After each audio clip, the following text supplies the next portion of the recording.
Voter ID को लेकर के चुनाव आयोग की ओर से एक नई अपडेट जारी की गई है। भारत में रहने वाले लोगों के पास कुछ डॉक्यूमेंट्स होने ज़रूरी होते हैं और इन डॉक्यूमेंट्स की ज़रूरत आए दिन कहीं ना कहीं किसी न किसी काम के लिए पड़ते ही रहते हैं।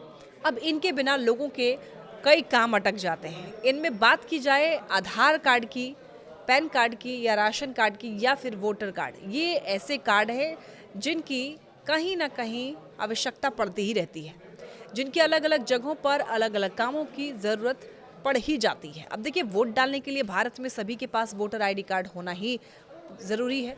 अगर वोटर आई कार्ड नहीं होगा तो फिर वो वोट डालने के अधिकार क्षेत्र में नहीं होंगे। बिना इसके किसी को वोट डालने का अधिकार होगा ही नहीं।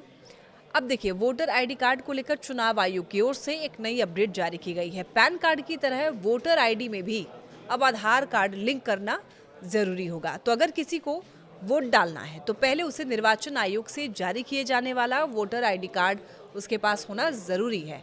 अब वोटर आईडी को लेकर के ये बड़ी खबर सामने आई है कि 18 मार्च यानी कि मंगलवार को निर्वाचन आयोग की एक अहम बैठक हुई, जिसमें वोटर आईडी को आधार कार्ड से जोड़ने को लेकर के परमिशन दे दी गई है। वोटर आईडी से आधार कार्ड लिंक करने को लेकर के अब लोगों के मन में कई तरीके के सवाल आ रहे हैं। आखिर कैसे वोटर आईडी से आधार लिंक होगा? तो आपको बता दें कि इसे लेकर के फिलहाल किसी भी तरीके की ऑफिशियल इन्फॉर्मेशन नहीं दी गई है, किसी भी तरह के दिशा निर्देश जारी नहीं किए गए हैं, लेकिन बहुत जल्द ही चुनाव आयोग इसकी जानकारी शेयर कर सकता है। आधार कार्ड के साथ में वोटर आईडी जोड़ने को लेकर चुनाव आयोग ने, आपको बताते चलें कि UIDAI के CEO और केंद्रीय गृह सचिव और अन्य अधिकारियों के साथ में मीटिंग भी की है और इसमें यह तय किया गया है कि सुप्रीम कोर्ट के आदेशों का उल्लंघन हुए बिना किसी तरह से देश भर में वोटर कार्ड के एपिक नंबर को आधार से कनेक्ट किया जा सकता है। इसके लिए एक्सपर्ट के बीच तकनीकी परामर्श लेने की बात हुई है, जिसके लिए जल्द ही काम शुरू किया जाएगा।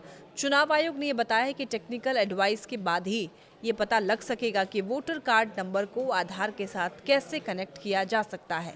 आयोग की तरफ से देखिए, मुख्य चुनाव आयुक्त ज्ञानेश कुमार के नेतृत्व में चुनाव आयुक्तों डॉक्टर सुखबीर सिंह संधू और डॉक्टर विवेक जोशी के साथ में मंगलवार को निर्वाचन सदन में ये अहम बैठक हुई और ये निर्णय लिया गया है।